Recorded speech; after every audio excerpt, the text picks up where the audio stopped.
কিয়ামত পর্যন্ত আলোচনা করলে প্রবলেমের সমাধান হবে না, যে সেই সংকট সমাধান হয়ে গেছে। আমি বেশি কষ্ট দেব না। পাতানো ফাঁদে পা দিয়ে মুজিবুর রহমান তিনি বলেছিলেন যে আপনারা বাঙালি হয়ে যান। এশিয়ার জন্য প্রযোজ্য না। আছে এরা আমাদেরকে বিশ্বাস করে সুযোগ পেলেই বলে যে সেনা হটাও। নীতিবিদদেরকে বুঝতে হবে এবং পার্বত্য হোক একটি রাষ্ট্র, আমরা এটার আসলে বাস্তবায়ন চাই। হোক একটি রাষ্ট্র, আমরা এটার আসলে বাস্তবায়ন চাই এবং আমরা সকল জাতিসত্তার সাংবিধানিক স্বীকৃতিটা চাই।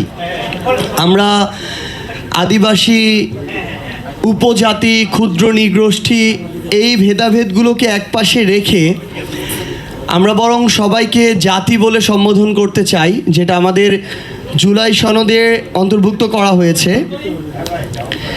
এটার জন্য আমাদের যে গোড়া যেটা যে ৭২-এর সংবিধান, সেই জায়গার সংস্কারটা সবার আগে জরুরি। যেখানে ৬-এর ২-এ বলা রয়েছে যে আমরা এখনও বলা রয়েছে আমরা জাতি হিসেবে বাঙালি এবং নাগরিক হিসেবে বাংলাদেশি। তো জাতি হিসেবে আসলে আমরা সবাই তো বাঙালি না, এটাই তো সত্য। তো সেই জায়গা থেকে জুলাই সনদে একটা সংশোধন আনা হয়েছে, যেটা হচ্ছে জাতি হিসেবে বাঙালি এবং নাগরিক হিসেবে বাংলাদেশি এটা প্রতিস্থাপিত হয়ে এখন হবে বাংলাদেশের নাগরিকগণ বাংলাদেশি বলিয়া পরিচিত হইবেন। আমরা চাই এই যে গণভোটের রায়ের মধ্য দিয়ে দ্রুত এই সংবিধানের সংস্কারগুলো বাস্তবায়ন হোক এবং আমরা এই যে বিভক্তি, এই বিভক্তিটা আর চাই না। বাঙালি অবাঙালির এই বিভক্তি চাই না।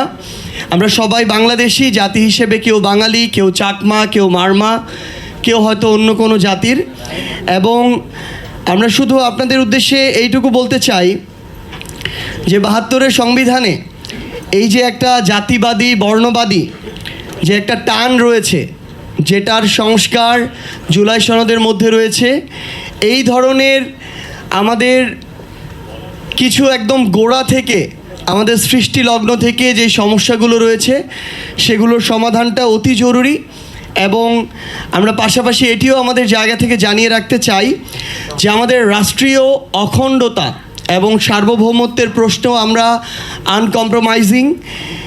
এই জায়গায় আমাদের এই যে সাংবিধানিক যে কাঠামো এবং আমাদের যে রাষ্ট্রীয় কাঠামো, এই জায়গাটাতে আমাদের যেমন এই সমস্যাগুলো আমাদের আছে, আবার একই সাথে সমাধানও আছে। আমরা আহ্বান করব সরকার বলি, বিরোধী দল বলি, রাজনৈতিক দল কিংবা যত অংশীদার আছে, আমরা সবাই একসাথে মিলে অন্তত আমাদের এই সার্বভৌমত্ব এবং অখণ্ডতার প্রশ্নে ঐক্যবদ্ধভাবে কাজ করব। এইটুকু যদি আমরা করতে পারি তাহলে এই ধরনের সমস্যাগুলো আমরা নিজেরাই সমাধান করে ফেলতে পারবো। সবাইকে অনেক ধন্যবাদ। ছিল আছে এরা আমাদেরকে বিশ্বাস করতে পারছে না। আমরাও মনে করতেছি এই বাঙালি ভাইরা তো আমাদের জাত ভাই না, এক জাতির লোক না, ভিন্ন ভাষাভাষীর লোক, ভিন্ন কালচারের লোক। এরা আমরাও আপনাদেরকে বিশ্বাস করতে পারতেছি না। এই যে বিশ্বাস অবিশ্বাসের জায়গা থেকে পার্বত্য চট্টগ্রামে যেই সমস্যাটা তৈরি হয়েছে, আজকে কিন্তু আপনার বছরের পর বছর আমরা আলোচনা করে যাচ্ছি, আমরা শান্তি আনতে পারতেছি না, আমরা নিজেদেরকে বাংলাদেশি হিসেবে পরিচিত করতে পারছি না। বাংলাদেশের ১/১০ ভূখণ্ডের নাম হচ্ছে পার্বত্য চট্টগ্রাম এবং এটা ভৌগোলিক, সামরিক এবং সম্পদের দিক থেকে কতটা রাষ্ট্রের জন্য গুরুত্বপূর্ণ সেটা বুঝতে হবে। একটি বিশেষ মহল পরিকল্পিতভাবে এই জায়গায় এই আদিবাসী শব্দটা টেনে আনার চেষ্টা করছে, কারণ জাতিসংঘের স্বীকৃত যে কনভেনশন আইএলও, যেটা কনভেনশন, যেটা আইএলও কনভেনশন 169 এবং ২০০৭ সালের যেটা রেগুলেশন যেটা বলছে, ওদেরকে আদিবাসী স্বীকৃতি দেওয়া মানে হচ্ছে পার্বত্য চট্টগ্রামের উপরে আপনি আপনার রাষ্ট্রের অধিকার হারাবেন। কারণ আদিবাসী হিসেবে তখন জাতিসংঘের ম্যান্ডেট অনুযায়ী ভূখণ্ডের উপরে, সম্পদের উপরে, সামরিক বাহিনী তাদের সব কিছু নিজস্ব হবে। তার মানে বাংলাদেশের এই ১/১০ ভূখণ্ড আপনাকে ছেড়ে দিতে হবে। এই বিষয়টা এত সিম্পল না। সুতরাং আমাদের রাজনীতিবিদদের এই বিষয়টা ভালো মতো উপলব্ধি করা দরকার। আমি কেন কথা বলছি, ২০০৭ সালে আমি নিজে বাদী হয়ে হাইকোর্ট ডিভিশনে একটা রিট পিটিশন করেছিলাম। ওই রিট পিটিশনের একটা আদেশের মাধ্যমে পার্বত্য চট্টগ্রামে বসবাসরত বাঙালিরা প্রথমবারের মতো ভোটার হয়েছিলেন। কারণ ভোটার হওয়ার জন্য পার্বত্য চট্টগ্রামের শর্ত হচ্ছে স্থায়ী বাসিন্দা হতে হবে। স্থায়ী বাসিন্দা হওয়ার শর্ত দীর্ঘদিন বাস করলেই হবে না, ওইখানে তার নিজস্ব জমি থাকতে হবে। আর জমি থাকতে হলে আপনি জমি কেনার পারমিশন পাবেন না বাঙালি হলে, যদি না তাদের হেডম্যানরা আপনাকে পারমিশন না দেয়। আর হেডম্যানরা সবাই হচ্ছে নৃগোষ্ঠীর মানুষ, তারা কখনোই সাধারণ বাঙালিকে জমি কেনার পারমিশন দেয় না। এই যে ইতিহাস, যে কারণে ওই রিট পিটিশনে প্রথমবারের মতো অর্ডার নিয়ে পার্বত্য চট্টগ্রামের 111-এর গভর্নমেন্টের পরে যে 2008 সালে নির্বাচন হয়েছিল, সেখানে প্রথমবারের মতো বাঙালিরা সেখানে ভোটার হন। ওইখান থেকে সেনা ক্যাম্প প্রত্যাহার করছিল আওয়ামী লীগ সরকার এসে। ওই রিট পিটিশনে আমি ইনজাংশন নিয়েছিলাম সেনা ক্যাম্প যাতে প্রত্যাহার করা না যায়। এবং দেখেন পরবর্তীতে সেই মামলা শুনানি হয়ে পার্বত্য চট্টগ্রামের আঞ্চলিক পরিষদ আইন 1998, যেটার মাধ্যমে পার্বত্য চট্টগ্রামে একটা নতুন রাষ্ট্র তৈরি করা হয়েছে, এটাকে বলা হয় স্টেট উইদিন দ্য স্টেট। সেটার প্রধান হচ্ছেন সন্তুর লারমা। তার নিজস্ব পুলিশ মোতায়েনের অধিকার আছে, ইনকাম ট্যাক্স নেওয়ার অধিকার আছে, এবং আঞ্চলিক পরিষদে সবাই হচ্ছে উপজাতি, 1-2 জন বাঙালি থাকতে পারে। এবং শুধুমাত্র আঞ্চলিক পরিষদ নয়, সেই সময়ে 92 সালে শান্তি চুক্তির আন্ডারে পার্বত্য চট্টগ্রামের 3 জেলায় প্রচলিত 3টা আইন, মানে পার্বত্য রাঙামাটি জেলা স্থানীয় সরকার পরিষদ আইন, বান্দরবন জেলা স্থানীয় সরকার পরিষদ আইন এবং রাঙামাটি জেলা পার্বত্য স্থানীয় সরকার পরিষদ আইন, 3টি আইনে নেসেসারি অ্যামেন্ডমেন্ট এনে সেইখানে ওই যে উপজাতি যারা আছেন তাদেরকে বাঙালিদের উপরে, নাগরিকদের যে অনেক বেশি অধিকার দেয়া হলো, এবং তারা ওখানে বাঙালিরা 3য় শ্রেণীর নাগরিকে পরিণত হলো। যে কারণে হাইকোর্ট ডিভিশন রায় দিলেন, আজকে চিফ জাস্টিস সৈয়দ রিফাত আহমেদের, যখন উনি হাইকোর্ট ডিভিশনে ছিলেন, তিনি রায় দিয়ে এই আঞ্চলিক পরিষদের পুরো জিনিসটাকে বাতিল বলে ঘোষণা করলেন। এবং 3টি আঞ্চলিক স্থানীয় সরকার পরিষদ আইনের যে ধারাগুলো বাংলাদেশের নাগরিকদের অধিকার ক্ষুণ্ণ করেছিল সেগুলোকে অবৈধ ঘোষণা করলেন। সেই সময় থেকে গভর্নমেন্ট আপিল করলো, আজ পর্যন্ত আপিলের নিষ্পত্তি হয় নাই। কারণ হচ্ছে মাঝখানে জাস্টিস সুরেন্দ্র কুমার সিনহা যখন প্রধান বিচারপতি ছিলেন, তিনি কিছু অপকর্ম করে যান। তিনি আরেকটা মামলা, যে হিল ট্রাক্স রেগুলেশনের কথা বলা হলো, এগুলো আইনি কিছু বিষয় আছে। Hill tracts regulation 1900, it is a dead law. এটা ব্রিটিশ আমলের ল। তখন পার্বত্য চট্টগ্রামের স্ট্যাটাস ছিল এক্সক্লুডেড এরিয়া। পার্বত্য চট্টগ্রামে অনেক কাহিনী আছে, এক্সক্লুডেড এরিয়া, নন রেগুলেটেড এরিয়া, তারপরে হচ্ছে উপজাতীয় এরিয়া, ট্রাইবাল এরিয়া, এগুলো নাম ছিল। কিন্তু যখন বাংলাদেশ স্বাধীন হয়ে গেল, বাংলাদেশের যে ভূখণ্ডগুলো পাকিস্তান বলে স্বীকৃতি ছিল সবগুলো বাংলাদেশের টেরিটরির অখণ্ড অংশ। সুতরাং এই 1900 সালের আইন এখানে আর চলবে না। 1900 সালের আইন দিয়েই এই সমস্ত নিগ্রোষ্ঠীকে বাঙালিদের উপরে মর্যাদা দেওয়া হচ্ছে, যে কারণে জমি কেনা যায় না, যেটা অন্যান্য আলোচকরা বলছিলেন। সুতরাং এইটার গভীর সিগনিফিক্যান্স আছে পার্বত্য চট্টগ্রাম সংক্রান্ত এই বিষয়গুলো নিয়ে। আমাদের মাননীয় সংসদ সদস্য এবং রাজনীতিবিদদের এই বিষয়টা জানা উচিত, ভবিষ্যতে এই বিতর্কগুলো উঠবে। আমরা ওই এসকে সিনহার কথা বলছিলাম, তিনি এসে রাঙামাটি ফুড প্রোডাক্টসের মামলা আরেকটা কাহিনী করে দিয়েলে, যে সে আপিল অ্যালাউ করে দিয়ে বলল 1900 সালের হিল ট্রাক্স রেগুলেশন নাকি এখনও বৈধ আইন। এখন যেটা ডাইরেক্টলি কন্ট্রাডিক্ট করছে আমাদের টোটাল জুরিসপ্রুডেন্সের অন্যান্য আইনের সাথে। সেইটার রিভিউ আমরা ফাইল করেছি। একই সাথে হাইকোর্টে আমরা যে আঞ্চলিক পরিষদকে অবৈধ ডিক্লেয়ার করে যে রায়টা হয়েছিল, সেটার আপিলটাও গভর্নমেন্ট করেছে, সেটা এখন পেন্ডিং আছে। কিন্তু আগামী বৃহস্পতিবারের দিন এটা আবার শুনানির জন্য আসবে। গভর্নমেন্ট বারবার টাইম নিয়ে এটাকে পিছাচ্ছে সেটেল করার জন্য, কিন্তু আমি মনে করি এটার সেটেলমেন্ট ওয়ান্স ফর অল হতে হবে, যেটা আমাদের সংবিধানে বলেছেন। সবচেয়ে ভালো কাজটা প্রেসিডেন্ট জিয়াউর রহমান সাহেব করেছিলেন, যে বাংলাদেশি জাতীয়তাবাদ যখন বলা হলো, তখন আর কেউ আর 2য় শ্রেণীর নাগরিক না। আমি বাঙালি বাংলাদেশি, ওনারা মং বাংলাদেশি, চাকমা বাংলাদেশি, সুতরাং কোনো সমস্যা নেই। কিন্তু তারপরেও মনে রাখতে হবে, এই হিল ট্র্যাক্সে 1980 সাল থেকে আজ পর্যন্ত মোটা দাগে 21টি গণহত্যায় 38,000 মানুষকে হত্যা করা হয়েছে, যার অধিকাংশ বাঙালি। আমাদের একজন বীর বিক্রম আছেন, শহীদ লেফটেন্যান্ট মুশফিক, বীরুত্তম লেফটেন্যান্ট মুশফিক সহ অজস্র সেনা সদস্যের প্রাণ গিয়েছে এই ভূখণ্ডটিকে রক্ষা করার জন্য। এইটা জিওপলিটিক্যাল একটা খেলার মাঠে পরিণত করতে চায় নানান অপশক্তি। এইটা আমাদের রাজনীতিবিদদেরকে বুঝতে হবে। এবং সেই ক্যালেন্ডারে স্পষ্টভাবে লেখা আদিবাসী শব্দ সম্বলিত ছবি, এবং গণমাধ্যম সংস্কার কমিশনের একটা লেখা ছিল, সেখানে 11 বার আদিবাসী শব্দটা ব্যবহার করা হয়েছিল। তো আমরা খুঁজতেছি যে এই যুদ্ধক্ষেত্র কারা বানাতে যাচ্ছে। তা আমরা যারা বানাতে যাচ্ছে তাদের চেহারাগুলো সামনের ছবি প্রিন্ট করে দেওয়া দরকার, যে এই লোকগুলো বানাতে যাচ্ছে। তাছাড়া আমরা তো কার সঙ্গে যুক্তিতর্ক দেখে মানে কথা বলছি সেটা তো বের হচ্ছে না। তো গতদিন একটা বক্তব্য দিয়েছিলাম যে পাহাড়ের এক রাজ পরিবারের সদস্য আমার সাথে গল্প করছিল আমার অফিসে এসে, যে তার পূর্বপুরুষরা মায়ানমার থেকে আসছে। তো তার কাছ থেকে শুনছিলাম আর কি। তো যার পূর্বপুরুষ মায়ানমার থেকে বাংলাদেশে এসেছে, সে আমার কাছে বলছে সে আদিবাসী। তো আদিবাসী শব্দটা একটা সেন্সিটিভ শব্দ। কতটা সেন্সিটিভ, যখন আপনি পরে আসা কাউকে আদিবাসী বলবেন, তখন যারা আগে থেকে আসে তাদেরকেই অতিথি বানায় দেওয়া হয়। যে আমরা আসলে তাহলে কারা, অর্থাৎ বাংলাদেশের মূল স্রোতের নাগরিকদেরকে রেখে যদি অন্য কাউকে আদিবাসী বলা হয়, এই শব্দটা এতটুকু স্পর্শকাতর যে আমরা যারা এখানে আগে থেকে এক্সিস্ট করতেছি তাদের অস্তিত্বকে বিলীন করে দিয়ে এরকম। তো এই ক্ষেত্রে পাহাড়ের মানুষগুলো আবার বলে না না, আমরা আদিবাসী বলতে আগে আসছে কারা ওইটা বুঝায় না। তারা এখন এই ব্যাখ্যাটা দেয় যে এটা জাতিসংঘ দিছে, এটা হলে আমাদের অধিকার রক্ষা হবে, বিভিন্ন বিষয়গুলো আছে। কিন্তু এই শব্দের সাথে সার্বভৌমত্বের বিষয়টা লুকে আছে। আমরা দেখছিলাম যে পাহাড়ের নাগরিকদের সেখানে যারা বসবাস করে তাদের জমির মালিক, হেডম্যান, রাজা একটা কাঠামো সেখানে আছে, যেখানে পাহাড়ের মূল নাগরিকরা জমির মালিক না। তো সেই জায়গাতে আমি বলবো যে এই যে পাহাড়ের নাগরিকরা যে অধিকার বঞ্চিত হচ্ছে, তারা জমির মালিক না, এইখানেই কিন্তু আমাদের সমস্যার সমাধান লুকায়ে রয়েছে। যে আমরা বলছি না যে বাঙালিরা জমি কিনতে পারে না, তো আপনারা যতক্ষণ না পর্যন্ত নাগরিক পর্যায়ে মালিকানা না দিবেন, যখন এটা রাজার কাছে হস্তগত রাখবেন, হেডম্যানের কাছে রাখবেন, ততক্ষণ পর্যন্ত কিন্তু তারা কিন্তু জমি তারা ঐচ্ছিকভাবে আমরা যেরকম জমি কেনা বেচা করি, পাহাড়ের মানুষরা ততক্ষণ পর্যন্ত জমি কেনা বেচা করতে পারবে না। সুতরাং এখানে রাষ্ট্রের গুরুত্বপূর্ণ দায়িত্বশীলরা আছে। আমি বলি পাহাড়ের নাগরিক পর্যায়ে জমির মালিকানা ফিরায় দেন। আমরা জমির মালিকানা আমাদের বাপদাদারা কবে পেয়েছে? সেই জমিদারি আমলে যখন রহিত হয়েছে তখন থেকে আমরা জমির মালিক হয়েছি। আমার প্রশ্ন হলো পাহাড়ের নাগরিকরা জমির মালিকানা পাচ্ছে না কেন? এর মধ্যে একটা সমস্যার সমাধান আছে বলে আমি মনে করি। আরেকটা বিষয় যে আমাদের এখানে সেনাবাহিনীর বিষয়ে যে কথাটা আসে, এটা তারা বক্তব্যের সুযোগ পেলেই বলে যে সেনা হটাও, সেনা হটাও। তো আমাদের বাংলাদেশের সেনাবাহিনী সারা বিশ্বের সব জায়গায় গিয়ে শান্তি প্রতিষ্ঠা করছে, সেখানে এই সেনাবাহিনী নাকি পাহাড়ে শান্তি প্রতিষ্ঠা করতে পারছে না। কি অদ্ভুত দাবি!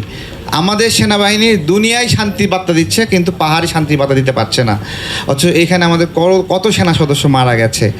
তো এইখানে আমাদের বক্তব্যগুলোতে একবারে মাঠ লেভেলে যেগুলো হয়, তারা বলে সেনা হটাও, তারা বলে তারা আদিবাসী, আবার আমরা বাংলাদেশের মানুষ, বাংলাদেশের সাধারণ নাগরিকরা বলি না তারা আদিবাসী না, সেনা।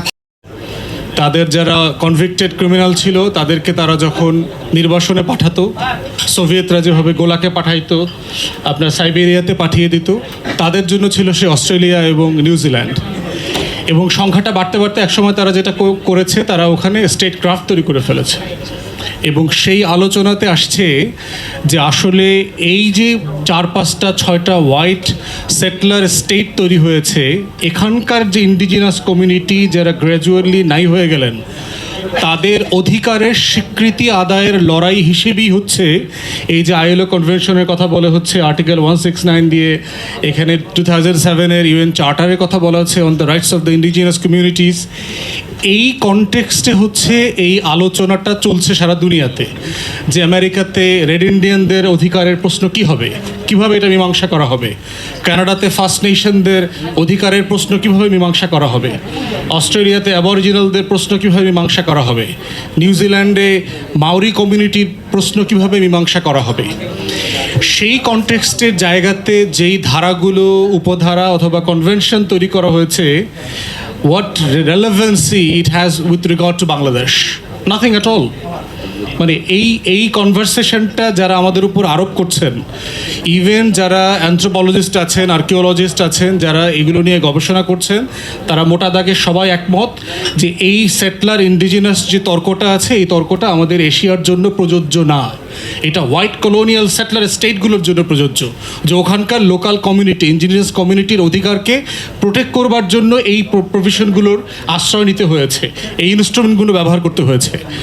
তাই প্রথম কথা হচ্ছে যে এই টোটাল কনটেক্সচুয়াল কনভারসেশনটা হচ্ছে বাংলাদেশ রাষ্ট্র আকারে এটা প্রযোজ্য না, এটা আরোপিত এবং পরিকল্পিতভাবে এটা আমাদের উপর আরোপ করা হয়েছে। দ্বিতীয় প্রশ্ন হচ্ছে ওয়েস্টফ্যালিয়ান যে রাষ্ট্র আছে, আমরা যে রাষ্ট্রে বাস করছি, এই রাষ্ট্র সভরেন্টির উপরে কোনো অধিকারকে স্বীকার করে না। একদম very clear, loud and clear we have to be. There is no rights either to be qualified or privileged beyond the concept of sovereignty. রাষ্ট্রের স্বাধীনতা সার্বভৌমত্বের প্রশ্নে কোনো অধিকারকে স্বীকার করে না রাষ্ট্র। এই জন্য রাষ্ট্র বর্বর হয়, রাষ্ট্র আর্মি পালে, রাষ্ট্র মিলিটারি গ্রেডেড ওয়েপেন পালে, এটা দিয়ে সে হাজার হাজার লাখ লাখ লোককে হত্যা করবার জন্য ট্রেনিং দেয়, শুধুমাত্র তার সভরেন্টির অধিকারকে প্রশ্ন করবার জন্য, প্রোটেক্ট করবার জন্য। অতএব সেই জায়গাতে আমরা দশকের পর দশক ধরে দেখছি যে এই যে ন্যারেটিভ তৈরি করে দেওয়া হয়েছে আমার রাষ্ট্রের উপরে আরোপ করা হলো যে এই রাষ্ট্রে আদিবাসী নামক একটা তর্ক আছে, এই রাষ্ট্রে তার জন্য এলাকা ঠিক করা হয়েছে, তারা আদিবাসী, এটা একটা প্রোটেক্টেড ল্যান্ড, এবং এই রাষ্ট্রে তাদের প্রোটেকশনের জন্য এই কনভেনশন এবং চার্টার অ্যাপ্লিকেবল হবে, and this should be relevant even beyond the question of sovereignty and the national territorial constitution. দুঃখজনক হলেও সত্য যে আমাদের ইনস্টিটিউশনগুলো, আমাদের গণমাধ্যম, আমাদের ইনক্লুডিং আর্মি ইনস্টিটিউশন, তারাও বাংলাদেশে অনেক কিছু বাংলাদেশে প্রাতিষ্ঠানিকভাবে চাপিয়ে দিয়েছে। টকশোতে কারা কারা যেতে পারবে না পারবে এটাও তো আমাদের এই ইনস্টিটিউশনগুলো চাপিয়ে দিয়েছে। তাহলে সভরেন্টির কোশ্চেনগুলো তারা কেন চাপানোর চেষ্টা করে নাই, জাতিকে এডুকেট করবার চেষ্টা করে নাই? আমাদের স্কুল কলেজে কেন, why these are not part of our national curriculum? এবং দেখবেন যে কিছু কিছু তর্ক যে পার্বত্য চট্টগ্রামও বাংলাদেশের অংশ, দেখবেন এই ধরনের কথাটা আমরা বলি। বাংলাদেশের অংশ মানে এটাই তো বাংলাদেশ। বরিশাল যেভাবে বাংলাদেশ, ভোলা যেরকম বাংলাদেশ, পার্বত্য চট্টগ্রামও বাংলাদেশ। এটা আমাদের অংশর আলাপ আসতেছে কেন? এর মানে কি সাবকনশিয়াসলি আমাদেরকে প্রিপেয়ার করা হচ্ছে to be prepared at some point in the future, maybe এইটা আমাদের অংশ নাও থাকতে পারে। এটার জন্য কি আমাকে মনস্তাত্ত্বিকভাবে প্রিপেয়ার করা হচ্ছে? তাহলে সেই তর্কগুলোতে আমাদের গণমাধ্যমকে নিয়ন্ত্রিত করা, নীতিমালা প্রণয়ন করবার জন্য যা যা করা দরকার, কোন কোন শব্দে কথা বলা যাবে না যাবে, এটা ওয়েস্টার্ন ডেমোক্রেসিতেও আছে। আমি দেখেছি ব্রিটিশ পার্লামেন্ট কিভাবে আইআরের কার্যক্রমকে গণমাধ্যমে পাবলিক ডিবেটে নিয়ন্ত্রণ করেছে। এইটা সারা দুনিয়াতে। হোয়াইট সুপ্রিমেসিস, সাউদার্ন ব্রাদারহুড, ক্লু ক্লানকে আমেরিকাতে কিভাবে কন্টেইন করা হয়েছে। গণতন্ত্র এবং সভরেন্টির সীমা আছে, এইটা আনকোয়ালিফাইড না, শর্ত পূরণ করতে হবে। অতএব সেই জায়গাতে এখানে মাননীয় স্বরাষ্ট্রমন্ত্রী আছেন, তথ্যমন্ত্রী আছেন, ওনারা একসাথে লং মার্চ করেছেন। আমরা একসাথে ছাত্র জীবনে লং মার্চ করেছি, বিএনপি জামাত সবাই মিলে। তারপরে ওনারা ক্ষমতায় ছিলেন, কেন এটা রিজলভ করেন নাই? আপনারা সবাই মিলে, আজকে যারা সরকারের বিরোধী দলে আছেন, আপনারা সবাই মিলে একসাথে ক্ষমতায় ছিলেন, তাহলে এই চুক্তির ইস্যুটা কেন রিজলভ করলেন না? এটা তো রিজলভ করার সুযোগ আপনাদের ছিল। অতএব আজকের একটা হিস্টোরিক অপরচুনিটি আসছে। মোটা দাগে বাংলাদেশে যারা রাজনীতি করছেন সবাই শহীদ জিয়ার জাতীয়তাবাদী আধিপত্যবাদ বিরোধী ক্যানভাসে পলিটিক্স করছেন, যেই দলের ব্যানারে করেন না কেন। অতএব এইটা একটা হিস্টোরিক অপরচুনিটি। এই যে রং ডুইংগুলো হয়েছে এটাকে কারেক্ট করতে হবে। ফাইনাল কথা হচ্ছে, there are genuine grievances that we must acknowledge. There are incidents যেখানে পাহাড়ি মেয়েরা ধর্ষণের শিকার হয়েছে। দেয়ার আর ইনসিডেন্টস যেখানে অন্যায়ভাবে একটা পাহাড়ি মানুষকে হত্যা করা হয়েছে, তার জেনুইন গ্রিভেন্সেস আছে। অতএব অ্যাফার্মেটিভ ডিসক্রিমিনেশনের প্রভিশন করে যদি এইটাকে অ্যাড্রেস করবার প্রয়োজন হয়, যে কোনো ফর্মে করা দরকার। আমরা এর আগে প্রেস কনফারেন্স করে ইউনিটি কমিশন গঠন করবার জন্য বলেছিলাম যে একটা ঐক্য কমিশন করেন, শুধু চাকমা কেন্দ্রিক কনভারসেশন না, আরও যে 45, 50, 52টা এথনিক গ্রুপস আছে, সবার অধিকার নিয়ে কথা বলি, কোথায় কোথায় আমাদের কি করা দরকার, এবং এইটাকে নিয়ে রাষ্ট্র আলাদা করে অ্যাড্রেস করা খুব জরুরি হয়ে গেছে। সবাইকে ধন্যবাদ।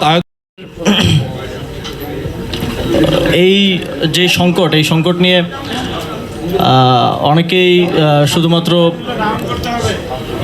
সমাধানের পথটা শুধু সামরিক পথ দিয়ে দেখেন, আবার অনেকে পক্ষে বিপক্ষে নানা ধরনের আলাপ আলোচনা হয়। আমরা দেখি মাঝে মধ্যে যখন বিভিন্ন ফোরামে কোনো এক পক্ষকে বড় করে দেখানো হয়, অন্য পক্ষকে আবার আক্রমণাত্মকভাবে করা হয়। আবার যখন ডিফারেন্ট ফোরামে আলোচনা হয় তখন আবার এই একটা পরিস্থিতি, এবং এটাকে কেন্দ্র করে আমরা বিভিন্ন সময় সোশ্যাল মিডিয়াতে বা মিডিয়াতে আলাপ আলোচনায় এক ধরনের এনিমিটি তৈরি করার এক ধরনের প্রচেষ্টা বা এক ধরনের লক্ষণ আসলে দেখা যায়। প্রথমত একটা জায়গা আমাদেরকে বুঝতে হবে, যখন আমরা এই বিষয়টা নিয়ে আলোচনা করি, তখন আমাদের হিল ট্র্যাক্সের ক্ষুদ্র নৃগোষ্ঠী যারা আছেন, ওনারা ওনাদের অধিকারের কথাও বলেন।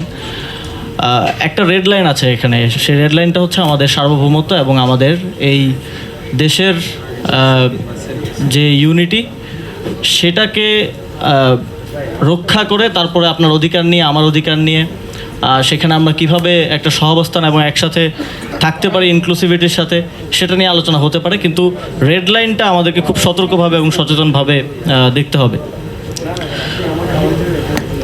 আমাদের এই ইস্যুটাকে কেন্দ্র করে সবচেয়ে বড় যে দুইটা ক্ষতি এবং এনিমিটির শুরুটা এবং একটা পর্যায়ে সেটাকে নিয়ে এসেছেন দুই আসলে বাপ বেটি আমি বলবো, কারণ 72-এ এখানে একদম খুব রেফারেন্স সহ একজন আলোচক বললেন যে শেখ মুজিবুর রহমান তিনি বলেছিলেন যে আপনারা বাঙালি হয়ে যান, এবং সেখান থেকেই কিন্তু এই এনিমিটি উৎপত্তিটা স্বাধীন বাংলাদেশে নতুন করে শুরু হলো। সেখানে কিন্তু সমস্যাটা এমিকেবলি একটা সলিউশনের দিকে যাওয়া যেত যদি শুরুতেই গুডউইলটা দেখানো হতো।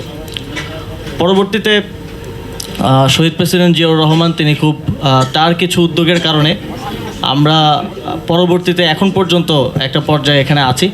তারপরে আবার শেখ হাসিনা ক্ষমতায় আসলেন, তিনি এসে প্রপার স্টেক হোল্ডার কনসালটেশন ছাড়া, প্রপার একাডেমিক আন্ডারস্ট্যান্ডিং ছাড়া একটা প্রেসক্রাইবড একটা চুক্তির মধ্য দিয়ে আবারও সেই পরিস্থিতিটাকে ঘোলাটে অবস্থায় ফেলে দিলেন, এবং সেখানে আবারও এই বাঙালি অবাঙালির মধ্যে এক ধরনের এনিমিটির জায়গা তৈরি করে রাখলেন।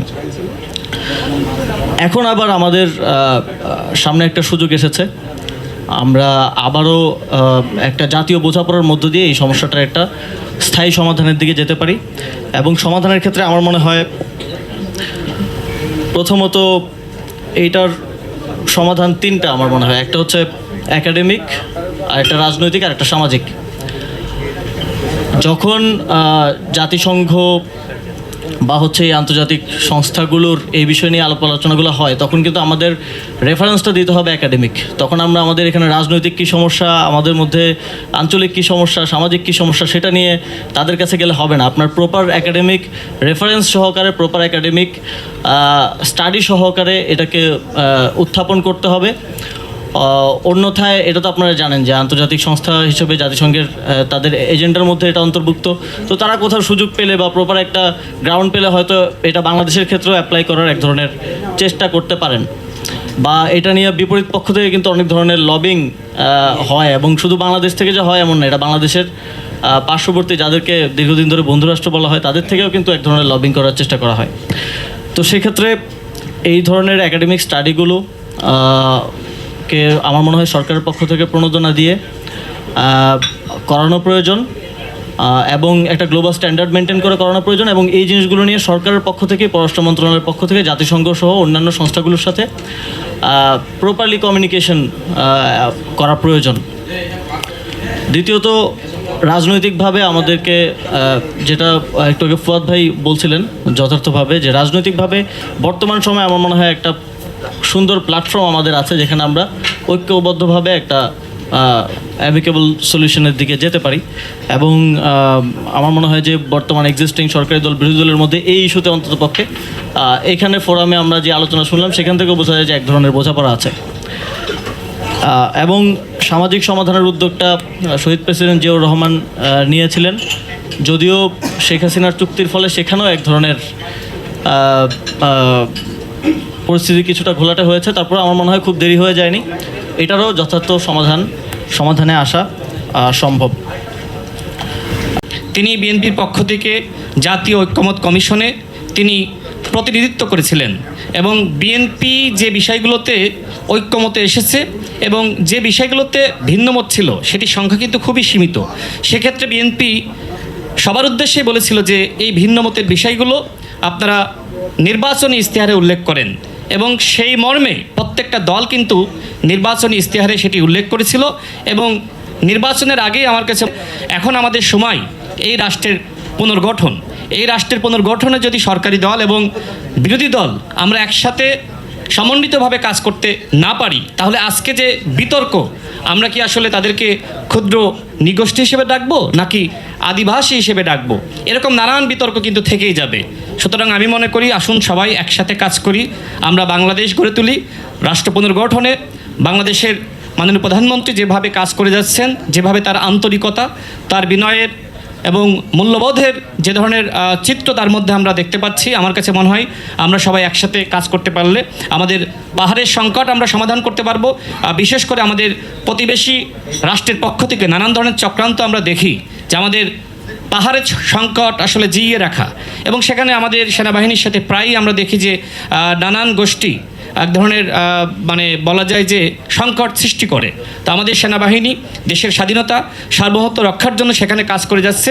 ইনশাল্লাহ প্রতিবেশী যে কোনো রাষ্ট্র যদি মনে করে যে পাহাড়কে তারা উত্তাল করবে, পাহাড়কে নিয়ে চক্রান্ত করবে, সেই চক্রান্ত অতীতেও মোকাবেলা করা হয়েছে। এবং আমাদের মাননীয় স্বরাষ্ট্রমন্ত্রী তিনি এর আগে দেখেছেন যে সেই মানে চট্টগ্রামে যে সংকট হচ্ছিল বিশেষ করে জঙ্গল, একটি জঙ্গলকে কেন্দ্র করে, সেটিও কিন্তু তিনি সমাধান করেছেন। ইনশাল্লাহ যে কোনো সংকট বিএনপি সরকার মোকাবেলা করতে পারবে। আজকে যারা আয়োজন করেছেন সবাইকে ধন্যবাদ। আসসালাম। আপনারা সবাই অনেক বিজ্ঞ আলোচক, আপনাদের বিজ্ঞ আলোচনার মধ্য দিয়ে ব্যাপারটা একটু বোঝার চেষ্টা করছিলাম।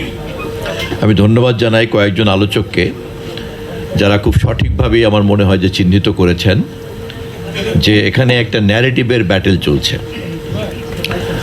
এবং যেই কনটেক্সটকে সামনে রেখে এই আদিবাসী প্রসঙ্গটি আইএলও তার কনভেনশনে উত্থাপন করেছে, আর আমাদের দেশের যে কনটেক্সট তার মধ্যে কিন্তু আমি কোনো মিল খুঁজে পাই না, এটা আপনি বলেছেন ইতিমধ্যে। এবং আমাদেরও এই বিষয়ে কথা বলার সময় অথবা রেসপন্ড করার সময় অথবা প্রতিক্রিয়া ব্যক্ত করার সময় খেয়াল রাখতে হবে যে কোনো পাতানো ফাঁদে পা দিয়ে এই শব্দটিকে আমরা আবার জনপ্রিয় করে তুলছি কিনা, যা প্রায়শই অপ্রাসঙ্গিক। যেখানে অভিবাসীরা আদিবাসীদেরকে তাড়িয়ে অভিবাসী রাষ্ট্র তৈরি করেছেন, সেখানে আদিবাসীদের একটা ক্ষোভ বিক্ষোভ আছে, এবং সেই সকল পাপ মোচন করার জন্য অভিবাসী রাষ্ট্রের অনেক সভ্য উদ্যোগ আমরা খেয়াল করছি, এবং সেই সকল সভ্য উদ্যোগ তাদের জন্মকালীন সময়কার যে পাপ তা কতটা স্খলন করতে পেরেছে অথবা পারবে, আমি সে বিষয়ে কোনো মন্তব্য করতে চাই না। কিন্তু আমরা যদি কানাডা, মার্কিন যুক্তরাষ্ট্র এবং অস্ট্রেলিয়া, নিউজিল্যান্ডের সমসাময়িককালের সমাজ পরিচালনা করার ক্ষেত্রে রাষ্ট্রের ভূমিকার দিকে তাকাই, তাহলে আমরা কিন্তু এই বিষয়ে খেয়াল করতে পারি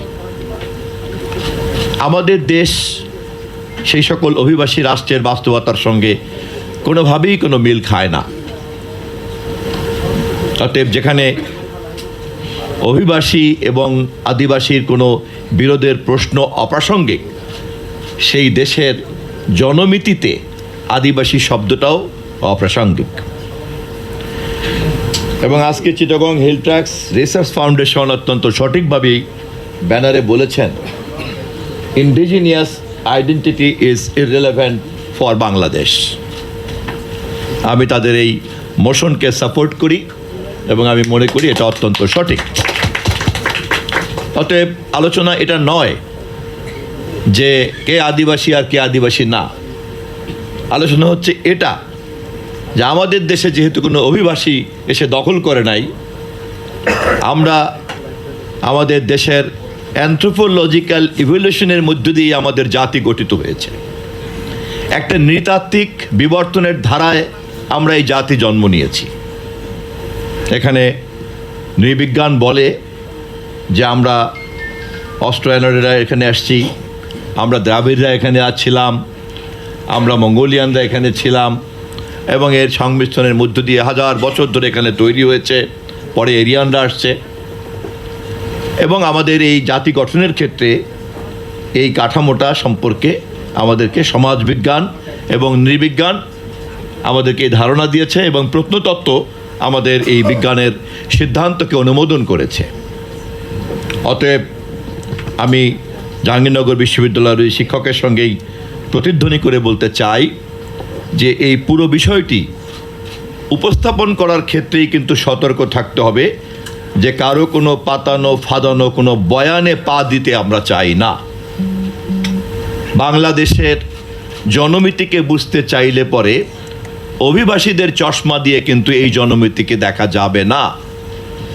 বাংলাদেশের জনমিতিকে বুঝতে চাইলে পরে অভিবাসী মনোযোগ দিয়ে এই জনমিতিকে বোঝা যায় না। এই জনমিতিকে বুঝতে চাইলে ন্যাচারালাইজেশনের যে ইভলিউশনের ধারা, সেই ধারা সম্পর্কে সমাজবিজ্ঞানের যে মৌলিক জ্ঞান তা আমাদেরকে অবশ্যই রাখতে হবে, আমি আর কথা বাড়াবো না। কাল্পনিকভাবে যদি আমরা ধরে নেই যে রেড ইন্ডিয়ানদের ওই রাষ্ট্র কেউ দখল করেনি, ওই জমি কেউ দখল করেনি, মার্কিন যুক্তরাষ্ট্রের জন্মলগ্নে যে ইতিহাসটা শুনেছি আমরা আমাদের বোঝার সুবিধার্থে যদি ধরে দেই যে ইতিহাসে ওই ঘটনাটি ঘটেনি, তাহলে সেখানে কিন্তু রেড ইন্ডিয়ানদের একটা রাষ্ট্রই কিন্তু থাকতো। আমরা যদি ধরে নেই অস্ট্রেলিয়াতে এই ধরনের দখল প্রক্রিয়ার প্রশ্ন আসেনি, নিউজিল্যান্ডে এই ধরনের দখল প্রক্রিয়ার প্রশ্ন আসেনি, তাহলে আজকের এই প্রশ্ন আসতো কিনা এবং এখনকার সভ্য প্রতিষ্ঠান আইওলোকে এই কথা বলতে হতো কিনা তা কিন্তু একটা প্রশ্ন থেকে যায়।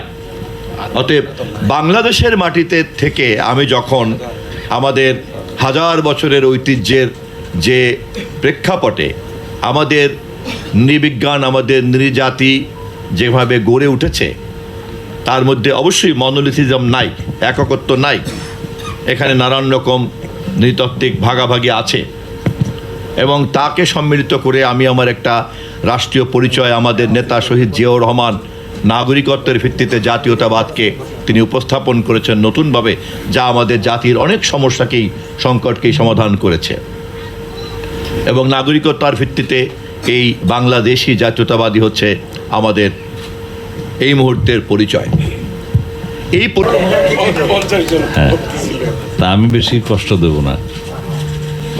যা আলোচনা শুনতে এসেছিলাম, অনেকের বক্তব্য শুনেছি, বিশেষ করে প্রফেসর রৌফ সাহেব এবং আরও অনেক মূল্যবান বক্তা, আমাদের ব্যারিস্টার ফোয়াদ, আমাদের সার্জিস আলম, আসিফ মাহমুদ, মাননীয় মন্ত্রী, তাদের প্রত্যেকেরই বক্তব্য প্রণিধানযোগ্য, বিশেষ করে হিল ট্র্যাক সম্পর্কে অভিজ্ঞতা সম্পন্ন আমাদের।